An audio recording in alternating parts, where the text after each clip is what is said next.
Good day everyone. So for today's video, we're going to solve problem solving about varying loads. So first is solution niya. For AISI 3,140 OQT 1,000 Fahrenheit. So nata SU nga 153 PSI, nata SY nga 134 PSI. So ato solve is SN equals 0.5 SU. So nata SU so ato rank ato. So nata SU so ato mag-solve is 0.5 times 153 so mag-count ta 76.5 PSI. So next is ang pagkuha sa SN. So nata equal nga 0.5 times SU equals 0.8 times 0.85 times 76.5. So i-calculate natin siya makuha ng tao 52 PSI. So next is sa pagkuha sa double acting. Natay formula nga F mass plus F plus PA. So gamitan natin ang formula. So i-attach na natin ang atong mga given. So natay 125 times pi over 4 times 20 squared. So makakuha din na o F max na 39,270 pound or 39.27 kips. So kung F minimum nimo siya, ang formula is F minimum negative F. So i-negative rin mo siya ang nakuha nimo sa F max. So natay F minimum equals negative 39.27 kips. So next is natay formula na SA equals 4F over pi d squared. So ato ra nag-move butang ang atong nasa given. So natay 4 times 39.27 over pi times d squared. So ang ipalitan nyo is d. So times nimo siya ang 4 times 39.27 magkakag 50 over d squared. So next is 1 over 1 plus 25 equals 0 plus 50 over 2 by d squared. So makuha rin taong d equals 1.2972 inch. So next problem is for AISI 2,330 WQT 1,000 F. So nata SQ nga 105 PSI, SY nga 85 PSI, SN pagbuha nato sa SN is 0.5, SU equals 0.5 times 105 nga SU nato. So magakuha din tao times nato siya magakuha din tao 52.5 PSI. So ang SN nato is 0. So ang SA natay formula nga 4F over pi d squared. So na naman tayo mga given. So ato rin attach diri. So na tayo 4 times 5 over pi d squared equals 20 over pi d squared. Mo ni ang equation 1. So 1 over n equals 0 plus SA over SN. So ang pagbuha tayo sa machine surface. So ang atong surface factor is 0.85. Ang SN na to is pagbuha is 0.5. SU equals so 0.80 times 0.85 times 0.85 times 52.5. I-calculate na to siya. Makakuha din na o 30.345 PSI. Then next is SA equals, natay formula nga, SA equals 20 over pi d squared. So, ang ipalitan na to is ang D. So, natay makakuha din taong 30.345 over 1.4. So, i-solve na to siya. Makakuha din taong 0.542 nga inch na D. So, next is mirror color surface. So, natay surface factor nga 1.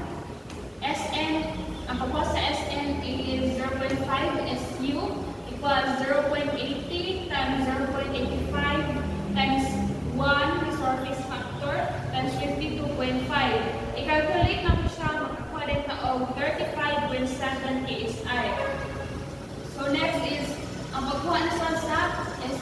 So, natay formula nga SA equals 20 over pi d squared equals, so natay i-calculate din mo siya gamit kay pamitaw ni mo ang d. So, natay 35.7 over 1.4. So, i-calculate din mo siya mga 40 o d na ito mga 0.5 inch. Then last, sa number 2 nga problem is, ang dipangita is a scored surface nga 0.40. Ang pagkuha dahil sa SN is 0.5 is U equals natay 0.80 times 0.85 times 0.40 na kung chord surface o times 52.5. I-calculate lang po ni siya, makakuha din ka o 14.28 PSI. So, last is pagkuha sa SA, natay formula ng SA equals 20 over pi d squared. Ang ipangita is ang d Japon. So, i-compute na natin siya makakuha din ka 14.28 over 1.4. So, i-calculate na sa dato na siya. So, makakuha dahil ka o d na ito nga 0.75 inch. So, number 3, solution for AISI C1020 as ruled. So, natay SU na 55 PSI, SY na 48 PSI. So, ang pagkas sa SN is equals 0.5, then SU equals 0.5 times 65. So, more than 32.5 PSI. Surface factor as first, natay 0.5. So, A. SM na to is 0. SA na to formula is SA equals MC over I, where I is B cubed over 12. So, na naman tayo given nga B nga 2.8. So, ang butang gra is T times 2.8 cubed over 12. So, makakuha ta o 1.8240.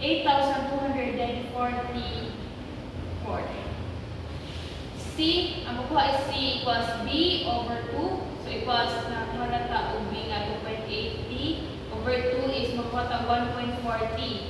So, ang pagkuha sa M is equals F, ang natay formula na M equals FL. So, natay F nga 900 and L nga 14. So, i-times na to siya, makakuha ta o M nga 12,600 inch per pound. Or, convert natin siya into kips is 12.6 inch per kips. So next is, ang pagkuha sa SA is 12.6 times 1.40 over 1.8293 T4 equals, makakuha ta o 9.643 over T3.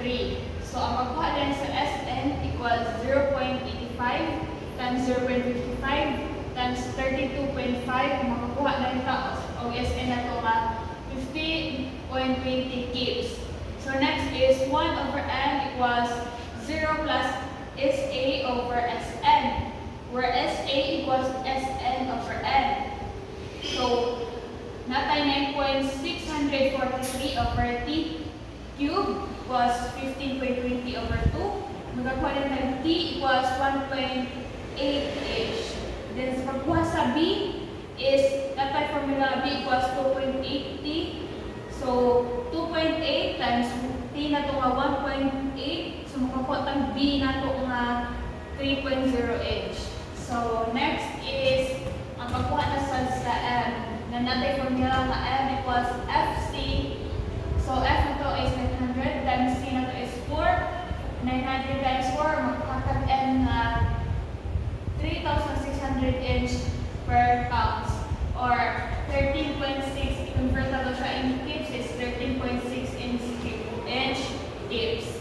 So, pagkuha sa SA equals 3.6 times 1.4T over 1.8293 T4 was makakuha taong 2.755 over T3. So, magpagbuhat sa T, natay 2.755 over T3, 3 cube equals 15.20 over 2. So, pag i-calculate na, i-solve na siya, magkuha na ng T equals 0.6 ang pagkuha na sa B. So natay formula nga B equals 2.80 equals 2.80 nga formula. So natay 2.8 times T na ito ganihan nga 0.713 inch. I-times na ito siya. So